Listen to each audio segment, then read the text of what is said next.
How to make Snapchat public profile. So if you want to make a Snapchat public profile, then what you need to do is you just need to simply open up your Snapchat application at first. After that, log into your account.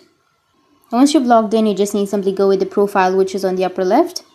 Under your profile, now you need to just go with add public profile.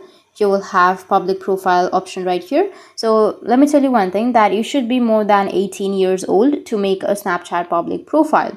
So if you have not been 18 yet, then you won't be able to make a public profile. So if you are eligible, then you just need to simply tap on the new, which is on the right side of that public option, and you'll be able to create a public profile.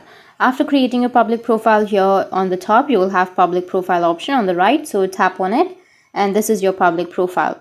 You can go with my account, you can edit your account, you can add some pictures to it or videos to it. So that's it, and if you have any questions, feel free to comment below. Thanks for watching.